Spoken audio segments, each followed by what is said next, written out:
मेरी अपनी दुनिया की हाल फिलहाल तो मैं कल्पना ही कर सकता हूँ। लेकिन मैं आपको बता दूँ, अगर भविष्य में कभी मेरी अपनी दुनिया होगी तो वह कैसी होगी। मेरी अपनी दुनिया से ये मतलब नहीं है कि पूरा एक देश मेरा होगा या पूरा संसार, पूरी अर्थ मेरी होगी, नहीं। मेरी अपनी दुनिया से केवल मतलब यह है कि जहाँ तक भी मेरी पकड़ होगी या मेरी पहुँच होगी या मेरी मालकियत होगी, जैसे कि ये घर मेरा है तो इस घर के ऊपर मेरी मालकियत होगी, या ये मेरा एक कमरा है तो इस कमरे के ऊपर मेरी मालकियत होगी। ऐसे तो ये कमरा मेरी दुनिया हो गया, या वो घर मेरी दुनिया हो गई। तो मेरी दुनिया ऐसी होगी जहाँ पे आप आज़ाद महसूस करेंगे। आपके ऊपर कोई दबाव नहीं होगा सभ्यता का, किसी धर्म का, किसी नैतिक शिक्षा का, किसी कायदे का या कानून का नहीं। किसी चीज़ का दबाव नहीं महसूस करेंगे आप मेरी दुनिया में, क्योंकि मैं अपनी दुनिया में सभी को आज़ादी से रहने की अनुमति दूंगा। आप जैसे चाहे वैसा रह सकते हैं। अगर आपको कपड़े पहनकर रहना है तो भी आप प्रवेश कर सकते हैं मेरी दुनिया में। आपको नग्न रहना है तो भी आप प्रवेश कर सकते हैं मेरी दुनिया में। आपको आधे शरीर पर कपड़े पहनने, आधे पर नहीं, तो भी आप प्रवेश कर सकते हैं मेरी दुनिया में। आपको दिन भर सोना है, रात को जगना है, तो भी आप प्रवेश कर सकते हैं मेरी दुनिया में। मेरी दुनिया ऐसी होगी जहाँ पर आप केवल आज़ाद ही नहीं होंगे, बल्कि आपके रहन सहन पर कोई भी विरोध नहीं करेगा। क्यों? क्योंकि बाकी लोग भी अपनी दुनिया में मस्त होंगे, जैसे आप अपनी दुनिया में मस्त होते हैं। और आपको एक हकीकत बताऊं, हकीकत तो ये है कि आपने कभी आज़ादी एहसास ही नहीं करी अपने जीवन में। 99.99% मनुष्य ने कभी आज़ादी महसूस ही नहीं करी होगी। यहाँ तक कि खुद के अपने माँ बाप के घर के अंदर भी महसूस नहीं करी होगी। जब एक छोटा बच्चा कैसे भी कच्छे में बाहर चले जाता है तो सबसे पहले उसके माँ बाप ही उसे टोकते हैं, ये कच्छे में क्यों जा रहा है, पैंट पहन ले, शॉर्ट्स पहन ले।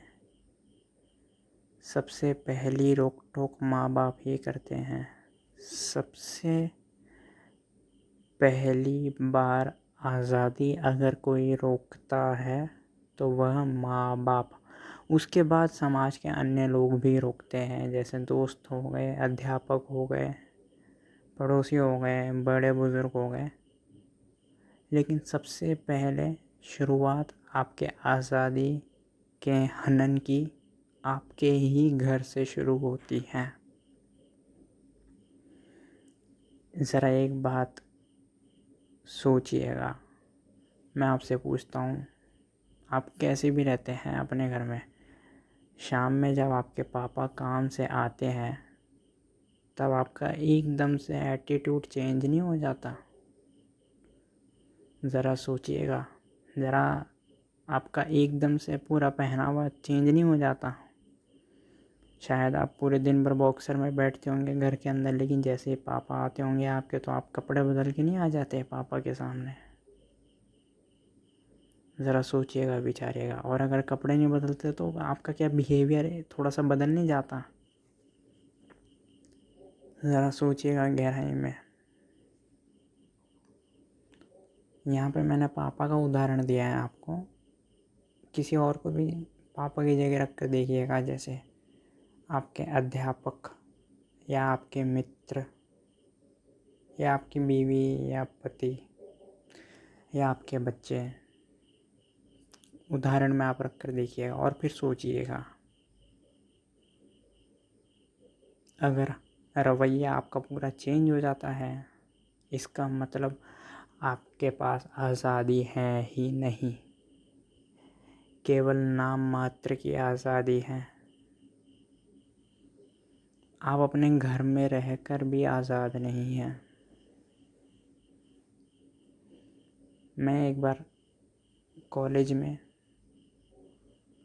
की मेस में मैं 3/4 कैपरी पहन कर चले गया खाना खाने। तो बच्चों ने रोका टोका मुझे। वो बच्चे बोले मुझे कि आप 3/4 कैपरी पहन कर नहीं आ सकते यहाँ पर, अपने कमरे में रहिए 3/4 कैपरी पहन कर, लेकिन यहाँ खाना खाने नहीं आ सकते आप। यहाँ पे आना है तो प्रॉपर आपको या तो लोअर या पैंट पहन कर आना पड़ेगा। ये कैसी बात की आज़ादी? फिर मैं ये मामला लेकर मैं अपने अध्यापक के पास गया शिकायत करने कि मुझे खाना खाने से रोक रहा है 3/4 के अंदर। तो मेरे अध्यापक बोले कि मान लो, देखो 3/4 तुम पहन कर आओगे, तुम्हें देखकर और भी लड़के पहन कर आएंगे 3/4। तो मैंने कहा उसमें कौन सी बुरी बात है, मुझे देखकर पहन कर आता है तो पहन कर आने दीजिए, उनकी मर्ज़ी। तो फिर अध्यापक बोल दे कि लड़कियां भी होगी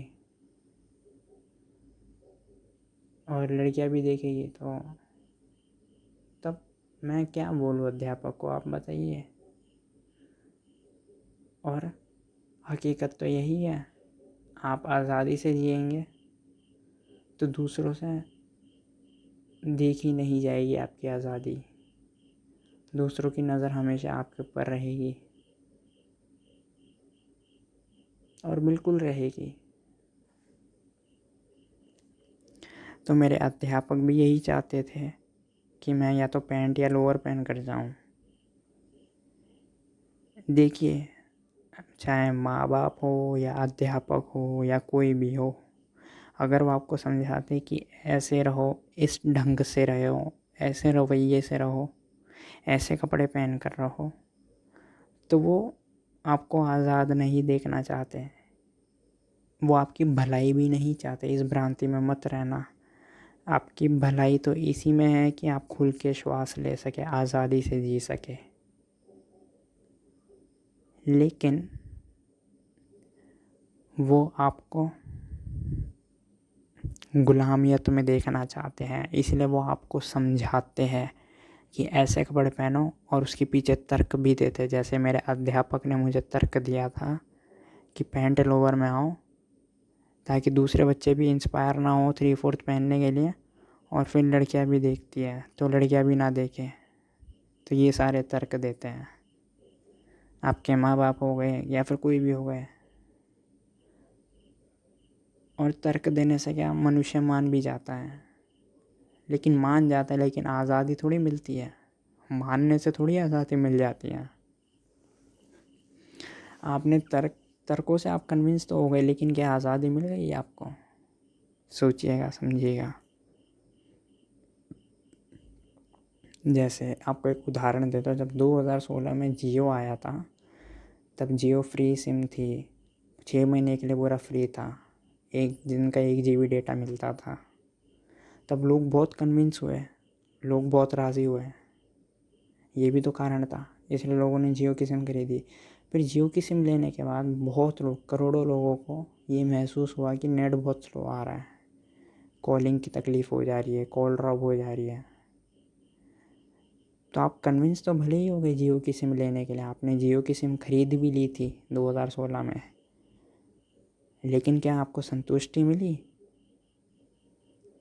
आपकी कॉल ड्रॉप हो जा रही थी, नेट बहुत स्लो आ रहा था जियो की सिम से, क्या उससे आपको संतुष्टि मिली या फिर दिक्कत हुई, कष्ट हुआ? तो कन्विंस हो जाना अलग बात होती है और संतुष्ट हो जाना वो अलग बात होती है। संतुष्ट कोई हमें मना नहीं सकता, कोई हमें कन्विंस नहीं कर सकता। संतुष्टि हमें भीतर से मिलती है और एक आज़ाद व्यक्ति ही संतोष हो पाता है। बाहर से तो केवल वो कन्विंस होता है, बाहर के लोगों से, बाहर की दुनिया से। इसलिए मैं आपको कहता हूँ, मेरी दुनिया में जब भी कभी मेरे पास मौका होगा या कभी पैसा आएगा या कभी मेरी हैसियत होगी तो मैं अपनी दुनिया खोलूँगा, एक छोटा सा आश्रम खोलूँगा, एकदम ओशो की तरह। ओशो ने अपना आश्रम खोला था, उसके अंदर लोग जैसे चाहे वैसे रह सकते थे। जिसको नंगा नाचना है वो नंगा नाचता था आश्रम में, जिसको कपड़े पहन कर सो जाना है वो कपड़े पहन कर सो जाया करता था आश्रम में, जिसको ध्यान करना है 4-4 6-6 घंटे वो ध्यान करता था, जिसको रात के 2 बजे खाना खाना है वो रात के 2 बजे खाना खाता था। ओशो के आश्रम में इंडिविजुअल लिबर्टी थी, व्यक्तिगत आज़ादी थी। ओशो के आश्रम में कुछ ऐसा नियम नहीं था कि 6 बजे सबको उठना है तो उठना ही है, सबको गेरुआ वस्त्र पहनना है तो पहनना ही है। नहीं, ओशो के आश्रम में और गांधी जी के आश्रम में यही फ़र्क है। गांधी जी के आश्रम में नियम है, कठोर नियम है। कोई अगर सिगरेट पीता हुआ पकड़ा जाता उसे सीधा बाहर कर दिया जाता।